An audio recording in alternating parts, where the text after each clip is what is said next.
from the sun beating down on the corpse. And the fact that the sun beats down on the corpse, Rashi says that it's going to cause the body to decay or to smell or to, faster. And therefore, so what do we do? So we saw on Friday, the Gemara, what you do in order to prevent the corpse from decaying fastly. So now we have another Gemara, Itma, we are 43b2. Itma, Meit Hamuta B'chama, at the end of the art scroll on the right side, Meit Hamuta B'chama. We have a dead body in the sun, and you want to get the dead body, you want to get into the shade. So what do? So Rabbi Yehuda Omar Shmuel, he says, Hofcho memita lemita. You should roll the corpse from bed to bed until it reaches the place where until it reaches the shade. So you roll it. Now the question is, how do you roll it? Does it mean that you just tilt the bed? You don't actually handle the mate directly. You just tilt the bed and yet roll the mate, and then you tilt the next, let's say I have imagined bed 1 and bed 2. I don't have, let's say, 10 beds. So I'll roll from bed 1 to bed 2, then I move bed 2 to bed 1, and then I roll from bed 2 to bed 1, then 1 to 2. I keep on moving the beds, and then put the mate in that bed, and then just roll the mate into the next bed, and then put that bed there, and then roll the mate into that bed, right? Until it reaches the shade.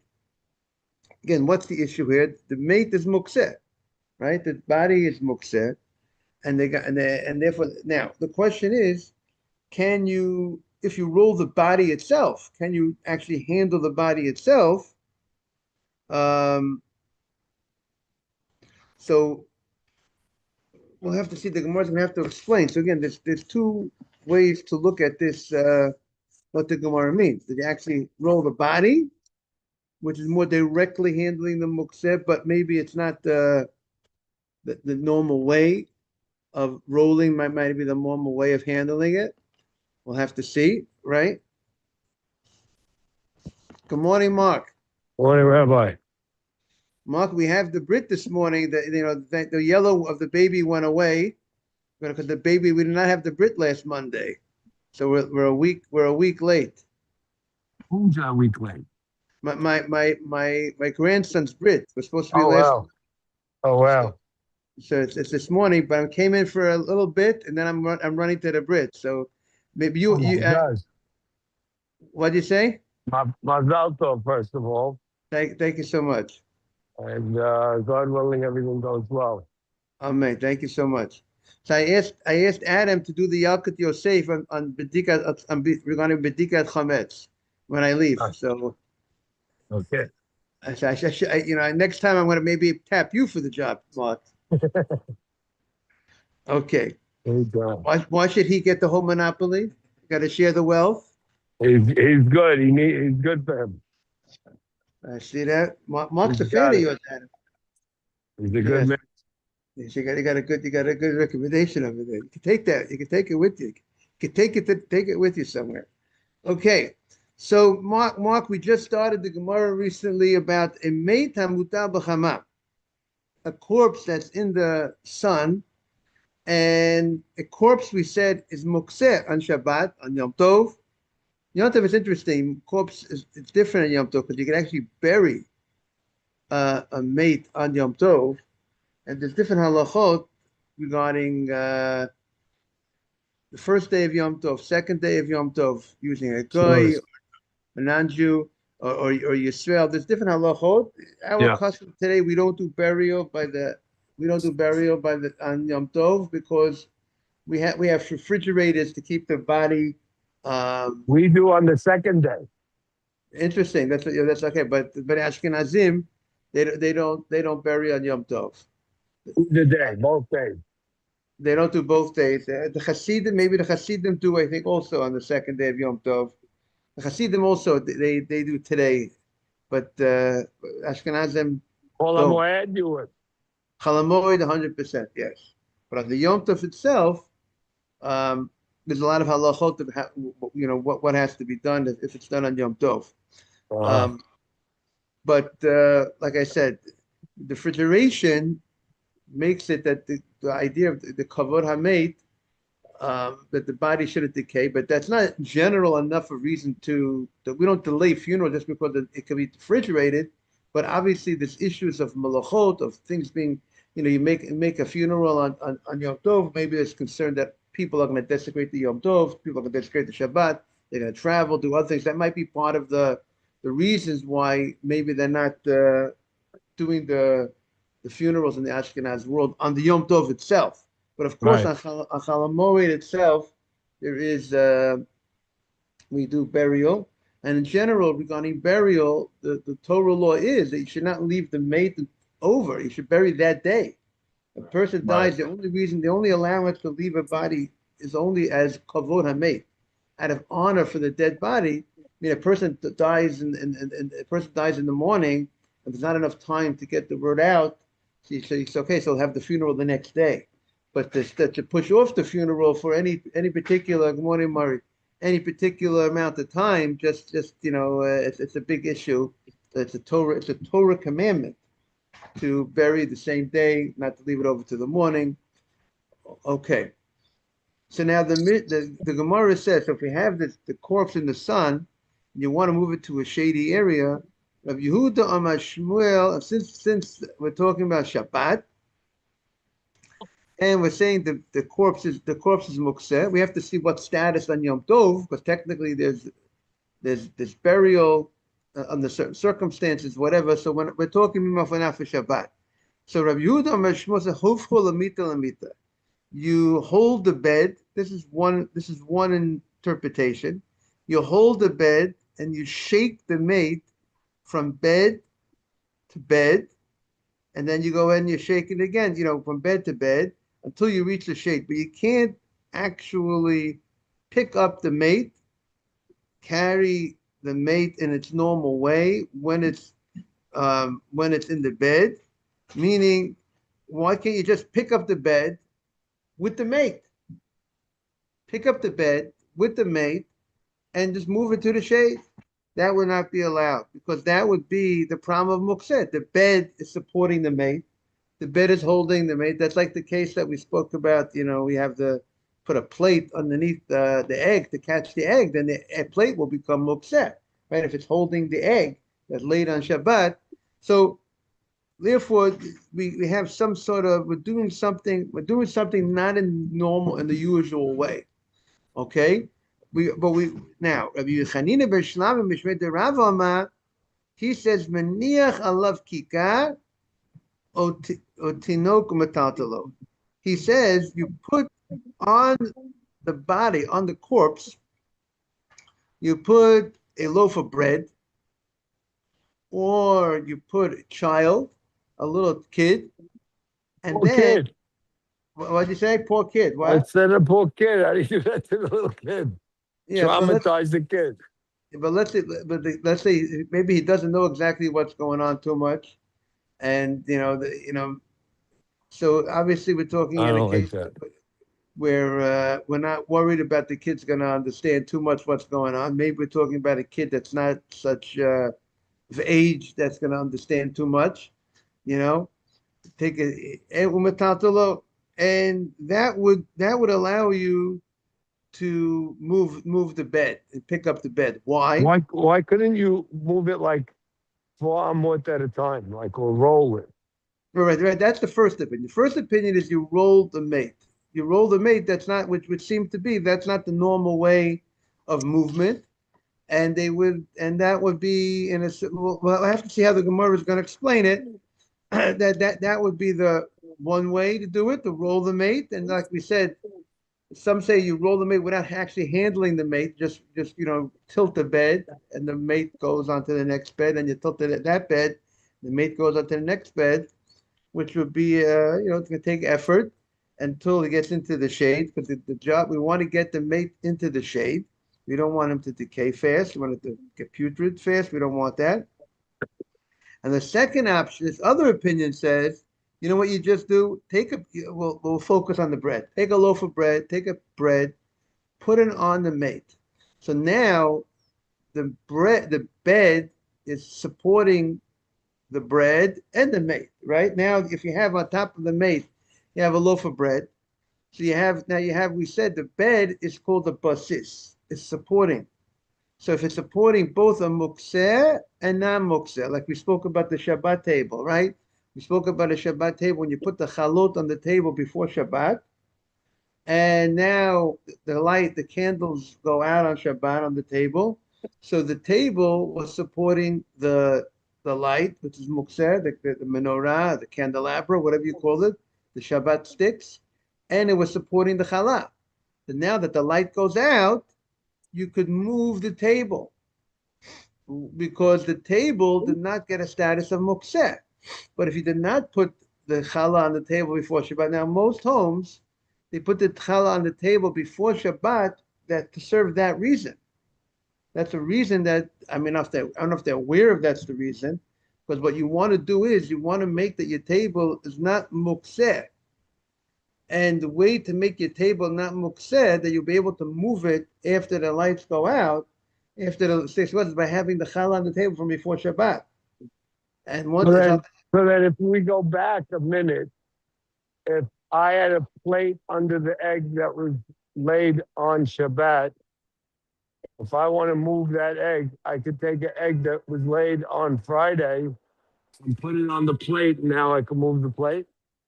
but if that was the question is when was that egg there?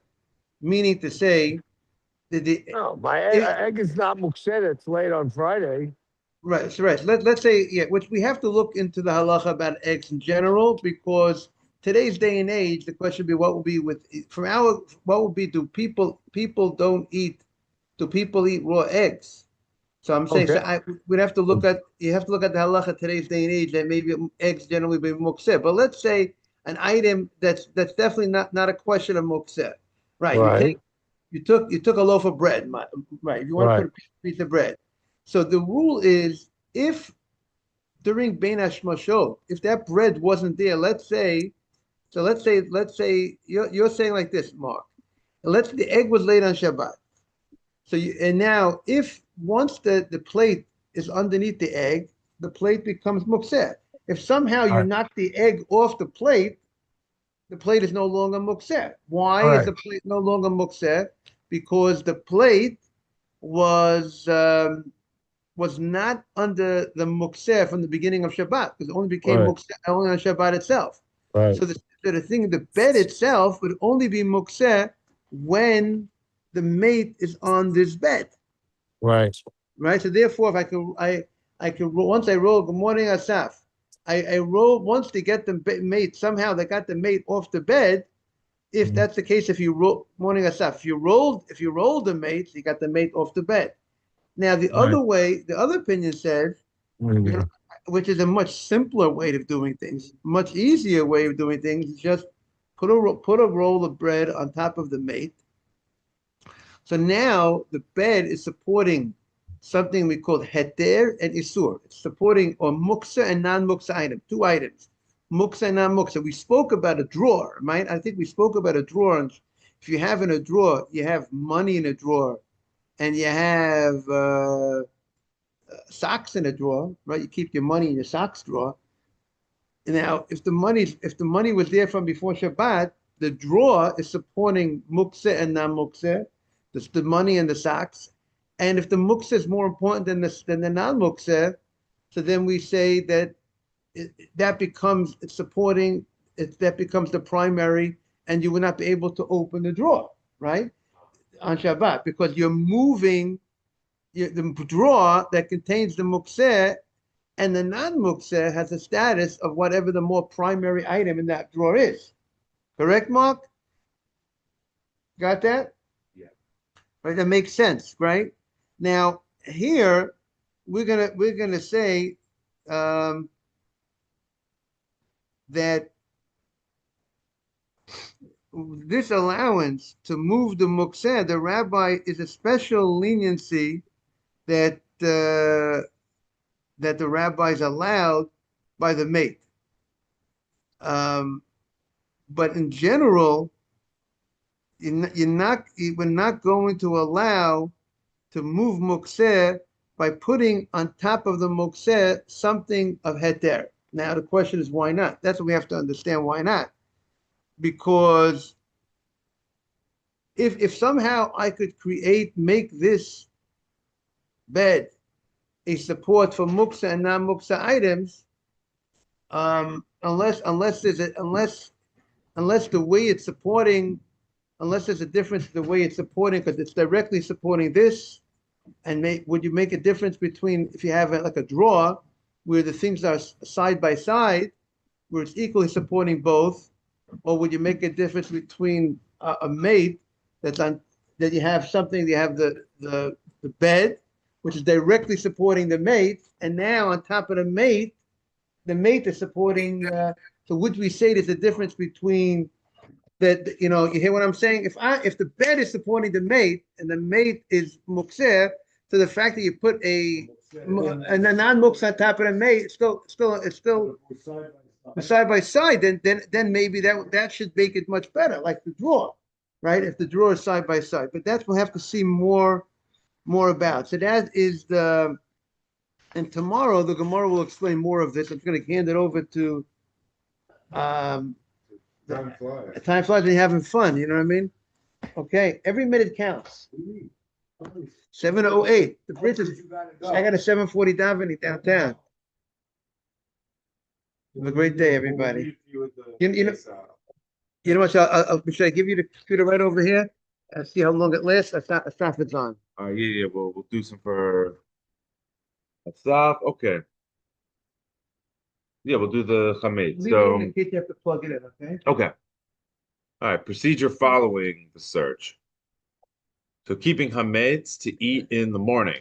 So if one wishes to leave chametz food over for the family to eat during the night of the 14th and during the morning after it, one must keep it in a place where there is no chance it will become scattered through the house. Do you want to go on the? You want to go with this? It's nice. It's a nice prefix. Oh, yeah. It's a nice prefix. Okay. After completing the search for chametz, everyone must declare null and void any chametz remaining in his possession that he's not aware of. Yes, I like this. So see above, where it is explained that technically the Torah requires only this declaration and does not require one to also search for and destroy all the chametz in his possession. I always take this. The chametz is your issues. Right. You know, you can just say, yeah, I have issues. I admit it. But if you're not searching it out, yeah. So, but if you only search it out and then you don't admit there's nothing you didn't find, where do you go from there? So find it. Yeah. Or if you don't find it, at least you got to know you didn't find. There's something you didn't find. It's still there. Yeah. You only know the one stuff you found. So the Rishonim offered two interpretations for what this declaration is supposed to accomplish. The Tosafot wrote that by making this declaration, the owner of the chametz renounces his ownership and it becomes hefker, ownerless. Thank you, Rabbi. You said that? No. Thank you. What does that mean? The moil? No. Oh, that's not an easy job either. Normally, the rule is that it is possible to declare an item hefker only if the owner makes his declaration in the presence of three other people, as the Talmud teaches in Nedarim 45a. However, the Tosafot explained that this rule is only an institution of the sages. According to the Torah law, one can declare his possessions to be hefker even if he is alone. In Baba Metzia, the Tosafot offered an alternative explanation that although it is normally necessary to have three people present to declare something hefker, it is not necessary in this case. Since it is forbidden to own chametz, it is as if the entire world is witness that a Jew will renounce ownership of his chametz because it is so obvious that he does not wish to transgress this prohibition.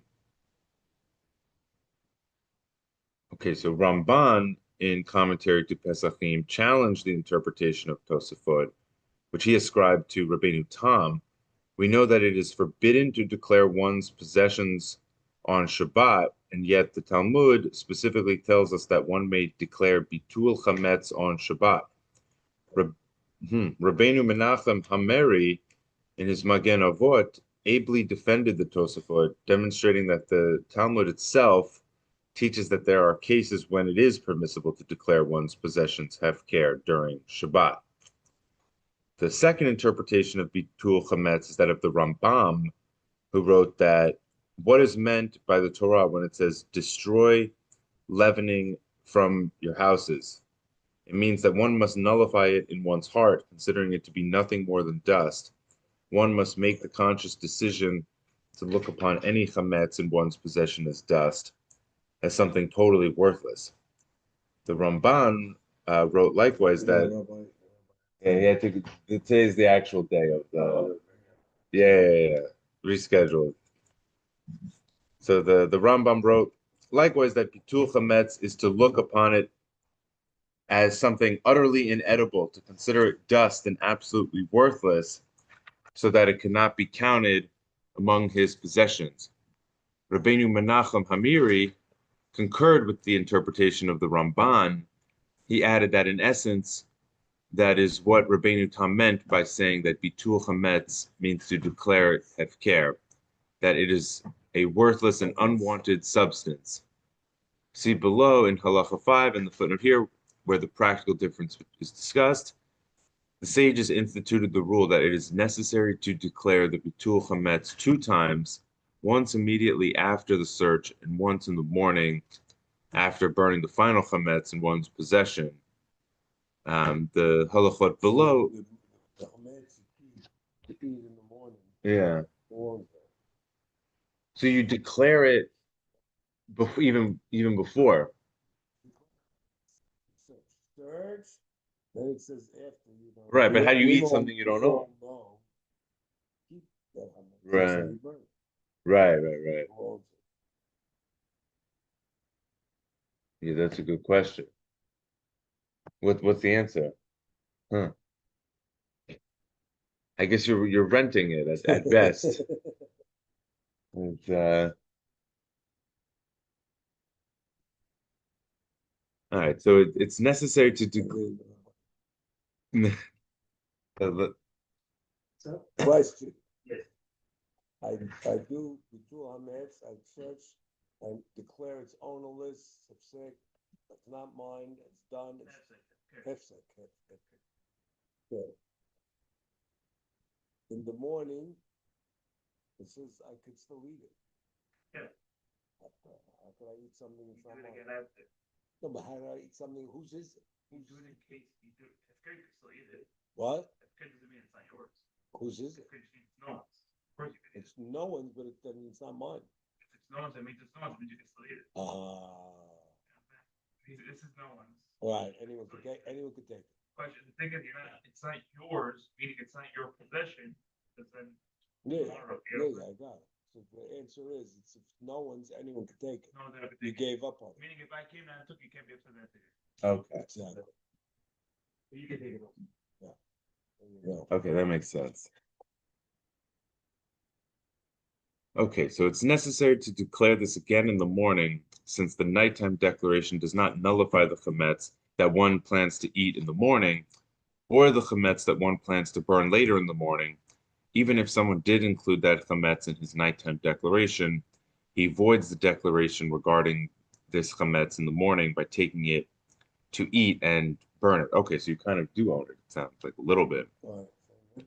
It says, so even if someone did include that chametz in his nighttime declaration, Yeah. he voids the declaration regarding this chametz in the morning by taking it to eat and to burn it. Yeah, it's like it's voided. Interesting. So therefore, our sages made it necessary to declare bitul chametz a second time after burning one's final chametz, in case some of it was forgotten somewhere in the house. They did not wish to rely on the morning declaration alone, either, since someone might forget to make the declaration in the morning until the 6th hour, when it is already too late to declare it. So, okay. So that's the procedure. Yeah, it's ownerless.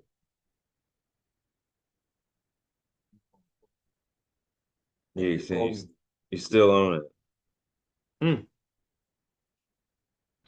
All right, let's see the procedure following the search.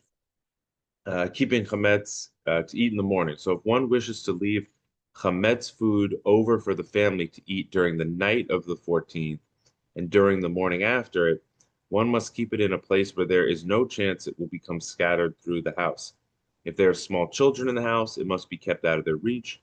When feeding them, one must make sure that they remain in one corner and do not wander around the house while eating, for otherwise it will be necessary to conduct the search for chametz all over again. On the morning of the 14th, when it is shortly before the time that chametz becomes completely forbidden, one must destroy whatever is left and burn it up, thus fulfilling the mitzvah of destroy leavening from your homes. Okay. Brushing teeth after eating chametz breakfast. So after eating the last meal of chametz in the morning of the 14th, everyone must floss between his teeth. Hopefully everyone's doing that anyway. Brush them and rinse them well. Otherwise, it is possible that some bit of chametz will be lodged between his teeth and become dislodged later in the day, particularly in the day when chametz is already forbidden, and he will swallow chametz after it is forbidden. So about this, the Ben Ish Chai said that there was an incident of someone who was extremely careful to knead the dough for his matzah and bake it with every stringency. But after the Seder, he was told in a dream that he had eaten a bit of chametz during the Seder itself. He woke with a start and began weeping copiously over the terrible sin he had committed unwillingly. What? Yeah. What? Yes, Sorry. yes. This must have been one of his Kabbalist friends. So he he woke with he began weeping copiously over the terrible sin he committed unwittingly and fell back asleep from exhaustion. This time he dreamt that someone told him that the chametz he had eaten was a tiny crumb that had become lodged between his teeth during his breakfast of the previous morning. While he was chewing the matzah during the Seder, the crumb was dislodged and he swallowed it along with the matzah. Um, I don't get the whole need to eat it. I just, you just don't have anything in the morning. But are you like supposed to be eating it? Oh, so it's just like in case you if do? you're, Oh, it's just you're optional. allowed to. Oh, You're allowed to. Doesn't mean you should. oh, oh, okay. Yeah, then what's the what at that point, why bother? You're about to stop I and who got it needs all one together. last yeah, yeah, yeah. No, I'm with you. No point. There's a lot of risk to that. Oh, so Maran, the Rishon LeZion, that means Ovadia, Yosef, right? Or that means Shulchan Aruch. Okay, so Shulchan Aruch questioned the authenticity of this story. Okay, so I guess it was the stories from before both of them. He questioned the authenticity of the story, since the halacha is that any food that lies lodged between one's teeth for more than 6 hours is considered to be digested and can no longer be considered chametz. Therefore, he ruled that although one should certainly make sure to brush one's teeth after breakfast, if one did not, one need not be concerned about eating chametz at the Seder, since by that time any food lodged between the teeth is no longer considered a food at all. This is all true concerning the story related in the Ben Ish Chai. In practice, however, it seems that one must brush one's teeth after breakfast for fear that a crumb will become dislodged and swallowed in the afternoon of the 14th, well before 6 hours have passed. If that would happen, one would transgress the prohibition of eating a bit of chametz during the time it is forbidden. Yeah. Not on Pesach. Yeah, exactly, but not on Pesach. Okay, let's see the reciting the Bitul Chametz 3 times. I think people do this differently. I don't know what everyone does. The The custom is to recite this declaration 3 times for evidences. It is recommended to use the text of, quote, should be considered null and ownerless and like the dust on the ground during one of the 3 repetitions. Right.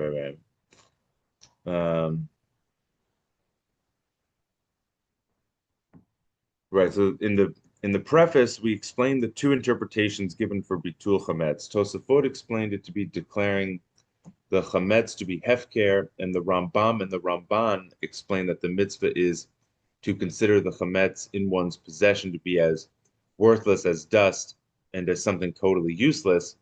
According to Tosafot, it is proper to add the word hefker to the text of this declaration. According to Rambam, however, adding this word negates the notion that the chametz is worthless, as Harav Yaakov of Emdim, in his response, explained. Therefore, Maran ruled in Chazon Ovadia. So, wait, when they say Maran the Rishon LeZion, that means that means Ovadia Yosef, I thought.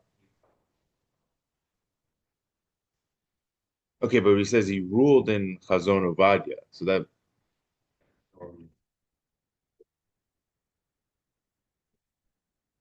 Oh, okay. Okay, so we're talking about Shulchan Aruch. Okay. So he says that the fundamental text is without the word hefker. Since our custom is to recite it 3 times anyway, it is good to add this word in one of those repetitions to fulfill the mitzvah, according to Rabbeinu Tam Rabbeinu. So you always say that in the language of the country, basically. The recitation. Got it. Okay, let's do one more. Text of the Bitul Chametz in the daytime. When reciting the declaration of Bitul Chametz in the daytime, the correct text is any leavened food or leavening in my possession, whether or not I have seen it and whether or not I have destroyed it, should be considered null and like the dust of the ground. One should make this declaration only after one's last chametz has been burned up, so that one will fulfill the mitzvah of destroying one's chametz. If one would declare the bitul before burning it, it would turn out that he is burning chametz and chametz that no one owns and that no one is obligated to destroy. Okay, so it's kind of sounds like you kind of own it again. Okay. All right.